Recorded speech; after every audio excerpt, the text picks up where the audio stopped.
Well, I have learned in recent years, or recent months rather, that parenting has changed a lot since my parents and grandparents had little kids. And one of those biggest changes directly correlates with the creation of social media. Perhaps you have seen videos that parents post of their children on social media, or pictures that they post. You might know the ones where the parents have claimed that they just stepped out of the living room for 10 seconds, and when they walk back in, a flower box has been opened, and there is flour strewn all over the floor, all over a black couch, all over the wall, all over a television, all over their baby. And it has become a total mess. Now, when I see these videos, I ask two different questions. One is, maybe I'm too new of a parent, but if you leave a room for just 10 seconds, how does a bag of flour get from the kitchen to the living room and all over the place in that short amount of time? And my other question is, why in the world are you videotaping this instead of cleaning up that mess and that child? I don't know. Maybe I'm just different. Kids, though, can be so messy, right? Parenting can be very messy. Life itself is messy. Whether or not we have children, we all have stories of spills and accidents and messiness that can happen all over our home.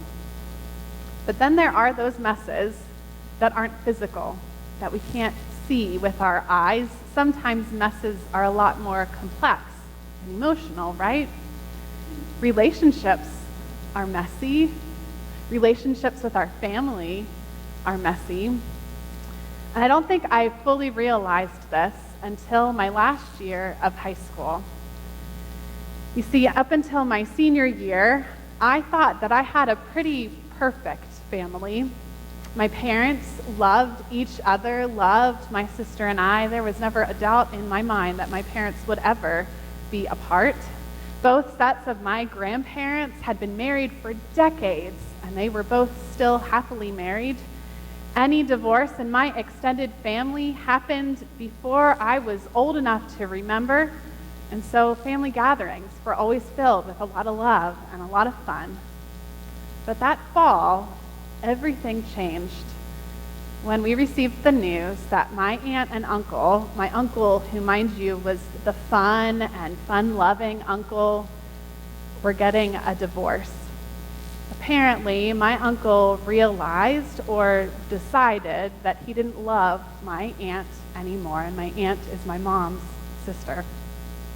So just like that, he was out of our lives. He was out of our lives and my aunt's life, along with his 3 children that he had had to his first marriage before my aunt, and 2 of his grandchildren, who were all a part of our family gatherings, not just as step cousins, but really as family. I was heartbroken. When we were together as a family, everything was different. The dynamic had changed. It was messy. And since then, there have been many more messes. As it happens in life, perhaps you can relate to some of them. A couple more divorces, lies that are spread, arguments and disagreements galore, words we have said that we wish that we could take back, conflicts over politics and current events, hurt feelings, unexpected deaths then, and unexpected illnesses, and especially we have experienced the pain and the exhaustion and heartbreak that comes with dementia and Alzheimer's. It has all been messy, and it has been far from perfect. You know, we have some pictures, as I was telling the kids earlier, we have pictures of families up here that some of you have given us, some that we've pulled from past pictorial directories. If you get a chance to walk up after the service, I invite you to do so. We've put them up on the altar, and I've also just shared stories of my own messy family because we are starting a new series today titled God's Messy Family. And so over the next 6 weeks, we are going to take a look at the family of God from the book of Genesis. Just like us, their family was full of a whole bunch of hot messes. And so as we read about this family together, it's my hope that we will discover that even in the midst of our own messy family, God calls us and redeems us and gives us a place at the table as part of the family of God. Now, Genesis 12 is what Marion read for us this morning, and it's really a turning point in the whole book of Genesis. Before this chapter are well-known stories that you may know of the very beginning of the earth, creation, the first fall, the first sin, and then the first fall of humankind, Cain and Abel, the story of Noah and the flood, and now the focus has narrowed onto one particular couple, Abram and Sarai, who will become known as Abraham and Sarah, but we won't get ahead of ourselves for today. They are Abram and Sarai. Now in chapter 11, before this one, we are introduced to Abram as a descendant of Noah's son, Shem. And so I'd like to read for you this last part of chapter 11. It includes a whole bunch of genealogy, but just this last part will help us to hear some of the family dynamics that are already at play in our reading for today. So it reads, "Now these are the descendants of Terah. Terah was the father of Abram." Now, by the way, what's interesting here is that Terah named his son Abram, and Abram means exalted father.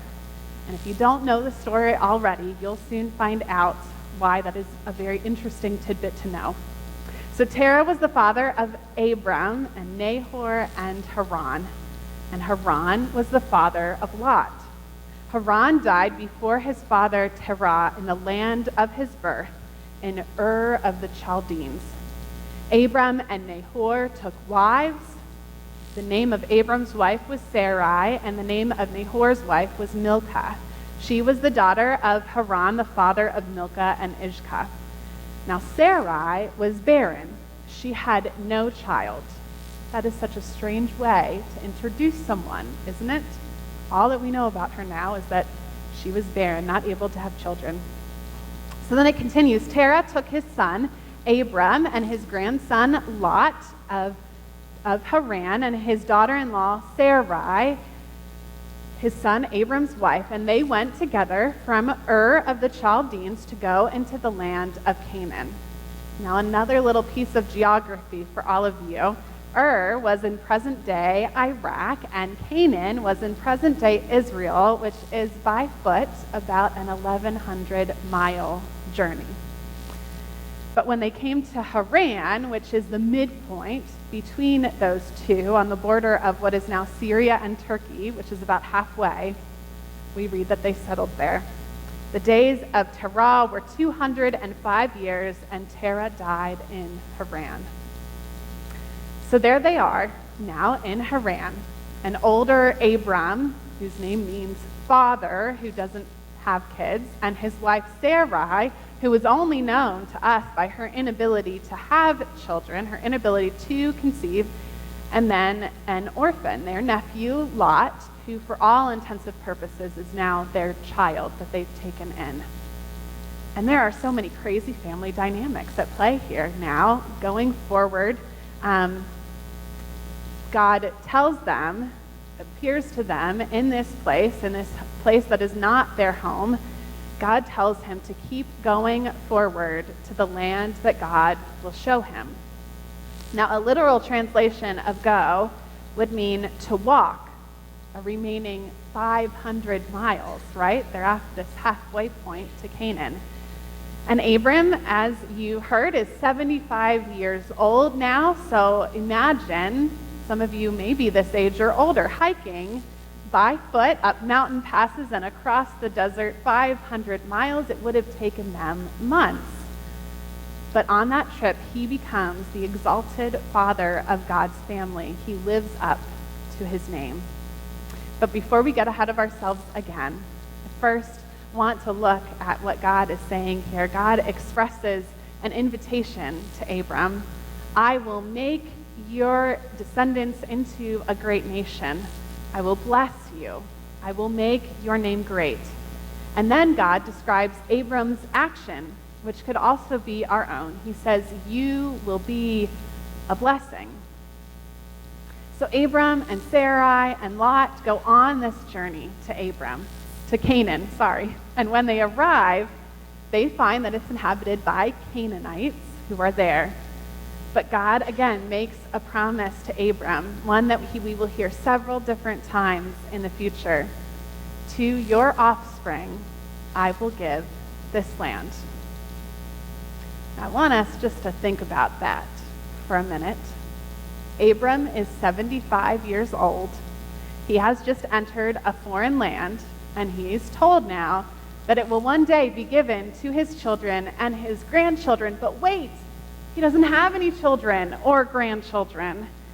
And it's as if none of that matters to Abram. He keeps moving forward, trusting God. He gets down and he builds an altar to God.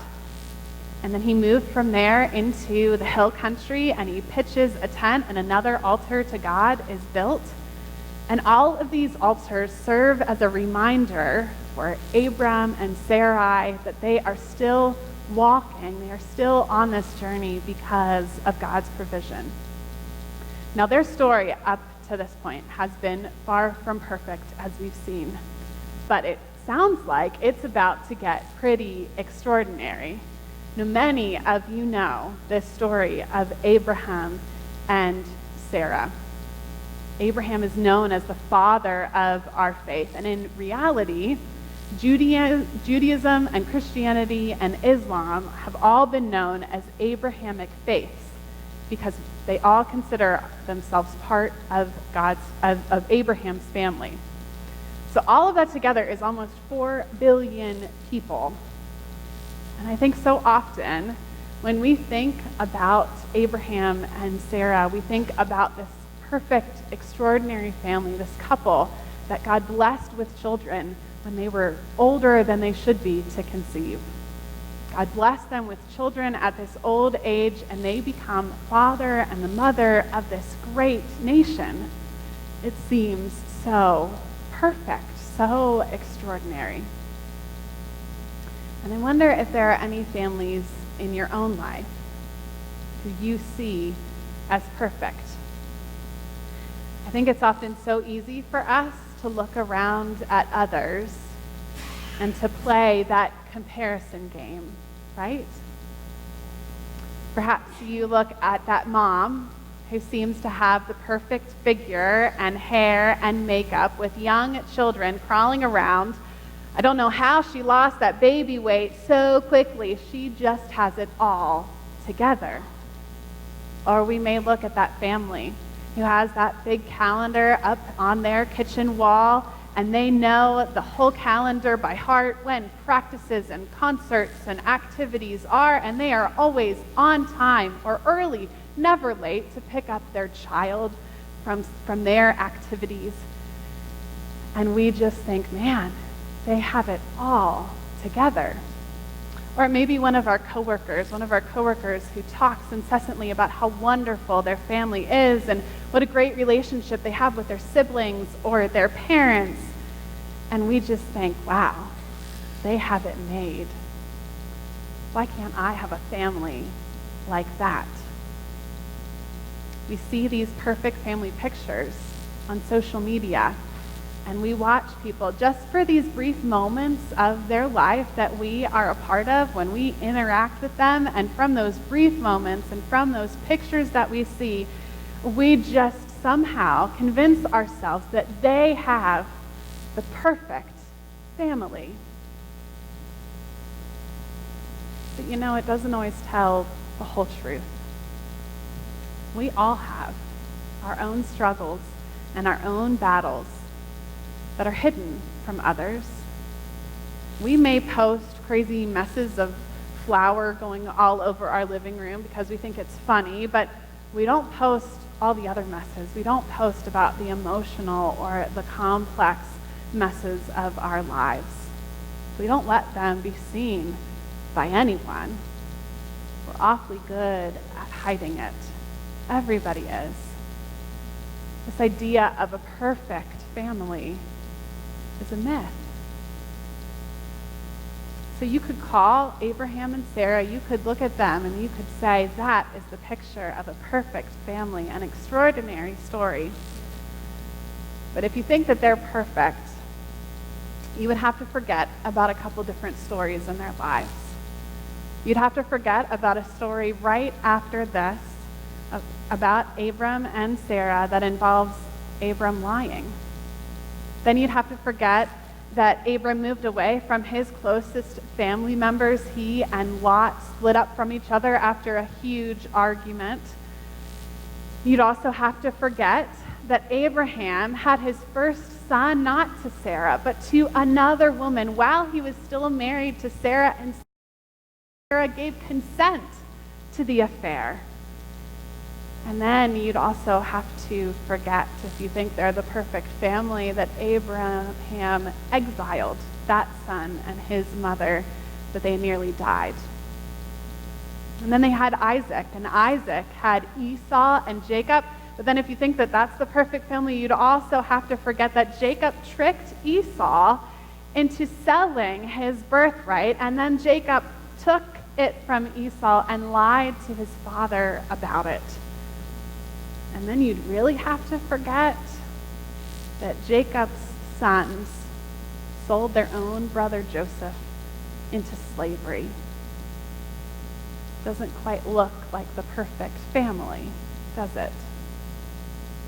Cheating, lying, arguing, undermining. It looks pretty similar to our own families. But even with all of that to come, God promises to bless Abram, and God will keep God's promise to Abraham forever. Abram doesn't deserve any of it, but this promise that God gives to Abram isn't for him alone. God says, I will bless you and make your name great so that you will be a blessing. And then he says, and all of the families of the earth will be blessed. This blessing is for the sake of the whole world. This family is to be the conduits of blessing for all the families of the earth. But this blessing doesn't come because of what Abram did.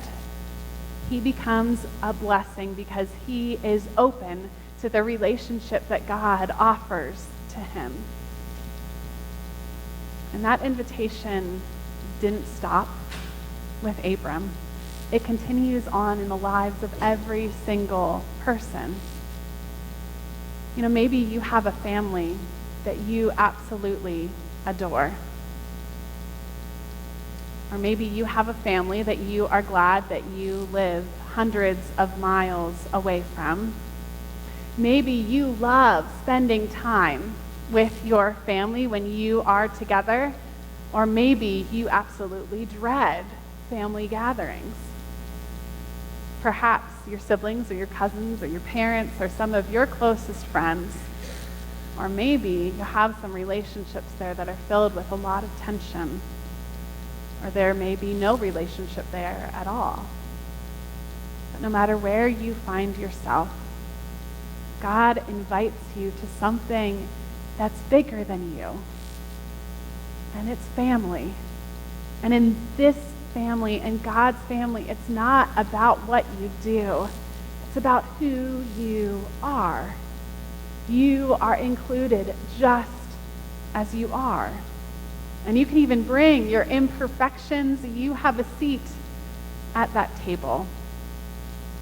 Because in all of their imperfections, Abram and Sarai lived into the promise that God had for them. You know, they had an altar that they built, a few altars in different places that they built to remind them of God's faithfulness. And it also served as a place where they could cry out to God. And so if you are doubting God's faithfulness in your life right now, I encourage you to create something similar for yourself. Maybe it's a place in your home that you can use to remember God's promises on your own life, or a tangible visual reminder that you have that you can turn to when you need to cry out to God or remember God's love. Abram and Sarai literally, over time, walked into the promise that God had for them. And I wonder if we are bold enough, too, to believe the promises that God has for us. We all are a big, messy family, and we are far from perfect. But it's not about being perfect. It's about following God's call in our lives, growing more and more like Christ, and leaning in to God's love. And when we do that, we keep walking towards the vision that God has for our lives in the hope that God will use our lives to then be a blessing to others. Will you pray with me? God, we give you so much thanks for the ways that you long to show us your promises. We know, God, that you are longing for us to remember your faithfulness. You are longing for us to claim the promises that you have given us, to love us, to never leave us alone, to always be with us. You're longing for us to claim those promises as our own. You have such great things in store for our lives if only we would look around to see it. And instead, God, we love to play the comparison game. We love to look at other people and other families who we think have it all together. And when we do that, we put more negativity on ourselves and don't recognize the treasure that you have created us to be and the unique ways that you have created us to live. So God, we're sorry for not claiming your love in our lives. God, help us to turn away from those games and those lies that we tell ourselves, and help us instead to turn to you, to turn to all of the things that you are calling us to do in our lives, to claim your love that is right in front of us, to claim our spot in your family. Thank you, God, for welcoming us just as we are. And show us now the ways that you desire us to go, so that after receiving your blessing, we can in turn bless others. It's in Jesus' name that we pray. Amen.